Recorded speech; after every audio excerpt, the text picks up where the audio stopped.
Epic narration, the parting of the Red Sea. 1.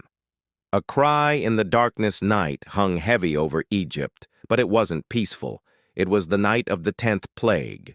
Cries of anguish echoed through the streets as every Egyptian household mourned. The firstborn struck down by the hand of God. Pharaoh's hardened heart finally shattered. He summoned Moses in the dead of night. Go. Leave my people. Take your flocks, your families, just go.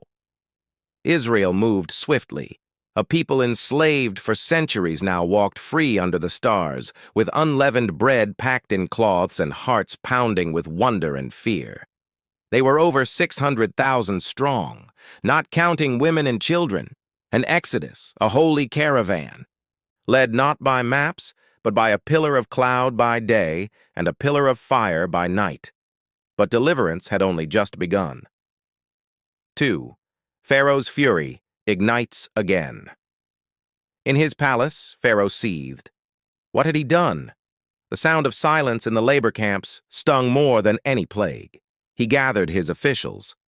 What have we done, letting Israel go? So Pharaoh harnessed his chariot, called out 600 of Egypt's best, warriors, steel-tipped wheels, thunderous horses. A storm of vengeance rolled across the desert behind them. 3. Trapped between death and the deep. The Israelites had camped by the sea at God's direction near Pi-Hahiroth. Mountains boxed them in on both sides. And behind, dust, thunder. The ground trembled as the Egyptian army approached. Panic spread like wildfire. Cries rose. Was it because there were no graves in Egypt that you brought us to the desert to die? Moses, calm in chaos, stood tall. Do not be afraid. Stand firm. You will see the deliverance the Lord will bring you today. The Lord will fight for you. You need only to be still. Then God moved. 4. The cloud that stood watch. The pillar of cloud shifted, now standing between Israel and the Egyptian army. Darkness cloaked the Egyptians, but light shone over the Israelites. All night long they were protected, one side in divine shadow, the other in holy illumination. And while they waited, Moses stepped forward. 5. The command to split the sea God. S voice came. Raise your staff and stretch out your hand over the sea. Moses lifted his staff.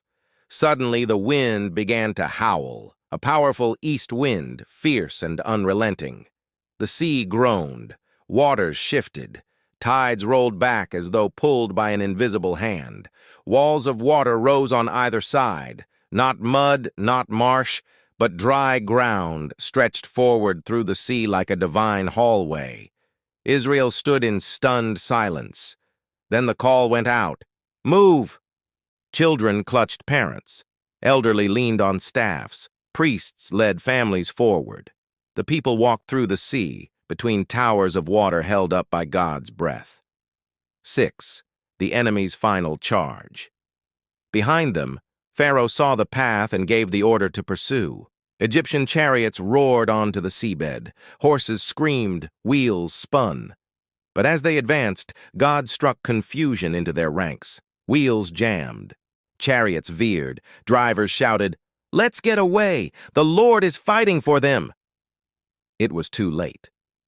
7. The sea returns. As the last Israelite stepped onto the far shore, God spoke again. Stretch out your hand over the sea. Moses turned, staff raised once more, and the waters crashed. The walls of the sea collapsed in thunder and fury. Horses, chariots, soldiers buried beneath the waves. Not one survived. 8. Worship on the shore. The morning sun rose over a quiet sea. Corpses washed onto shore. Silence fell. Then came the song. Moses lifted his voice. I will sing to the Lord, for he is highly exalted. The horse and rider he has hurled into the sea. Tambourines rang. Miriam, his sister, led the women in dance. The Lord is my strength and my defense. He has become my salvation. A free people stood on the other side, never to see Egypt again. 9. The meaning in the miracle. This was more than a rescue. It was a rebirth. God didn't just deliver them from something, He delivered them to something. Identity, promise, destiny. He revealed a God who walks ahead of us in cloud, beside us in fire, and fights behind us in protection. 10. A word for today. You may not face a sea, but you may feel trapped, hemmed in by fear, past failures, or impossible odds. And behind you? Pressure, pursuit, panic. God still parts seas. He still leads by fire and cloud. And when the enemy rushes in, He stands between you and destruction, buying time with mercy, making a path with power. Stand still, beloved. Watch. The Lord will fight for you.